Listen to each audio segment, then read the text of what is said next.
High, welcome back to my new video. तर तुमचं सगळ्यांचं पुन्हा एकदा माय किचनमध्ये स्वागत आहे। तर आपण आज मस्त छान असं लसूण फ्राय करणार आहे। तर हे बघा, एक काठी मी लसणाची घेतलेली मोठी, तर खूप मोठे मोठे पाकळ्या आहेत त्याच्या लसणाच्या। तर आता आपल्याला हे ज्या लसणाच्या पाकळ्या आहेत अशा न टर्कल काढता त्याला अशाच घ्यायच्या आहेत आणि असं ठेचायचं आहे त्यांना थोडंसं एक साईडला पूर्ण ठेचून घ्यायचं आहे आपल्याला हा लसूण। ठेचल्याच्या नंतर तो छान असा मस्त फ्राय होतोय। तर हे बघा, मी पूर्णपणे असं छान ठेचून घेते आता हा लसूण। तर हे बघा, पूर्ण मी असं लसूण छान ठेचून घेतलेला आहे। एक कांडी लसूण आहे आणि आपल्याला त्याच्यात टाकायला 1 चम्मच लाल मिरची पावडर आणि थोडंसं चवीनुसार मीठ घेतलेलं आहे मी। तुम्ही तुमच्या आवडीनुसार घालू शकता लाल मिरची पावडर। तर हे बघा, आता मी तवा गरम करायला ठेवते।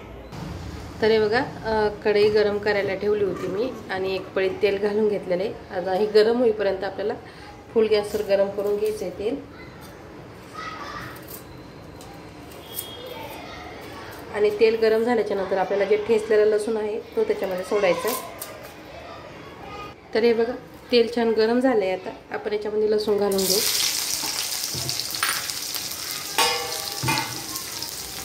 तर लगेच खालीवर करून घ्यायचं आपल्याला आणि थोडं कमी गॅसवर भाजायचा हा लसूण, तळून घ्यायचा आहे तेलामध्ये। फ्राय करताना लसूण जो आहे छान असा फ्राय झाला पाहिजे तेलामध्ये। छान फ्राय झाल्याच्या नंतर खूप मस्त लागतो हा खायला। तर हे बघा, असं खालीवरती करीत राहायचं आहे म्हणजे की जास्त याच्यामुळं ते लगेच पुन्हा करपले जात नाही तो लसूण। तर बघा, मस्त असा फ्राय होतोय लसूण।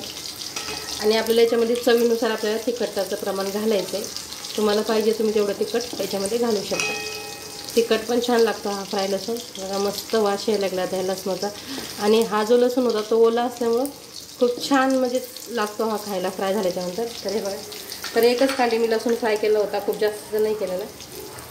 आता आपण याच्यामध्ये मीठ आणि लाल मिरची पावडर घालून घेणार आहे। तर हे बघा, मस्त असं खालीवरती करायचं आणि जाळायचं नाही आपल्याला हा जास्तीचा।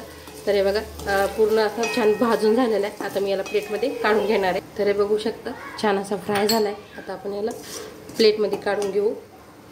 तर हे बघा, मस्त असा फ्राय झालेला आहे लसूण आता आणि प्लेटमध्ये मी काढून घेतला आहे। व्हिडिओ बघितल्याबद्दल धन्यवाद। बाय।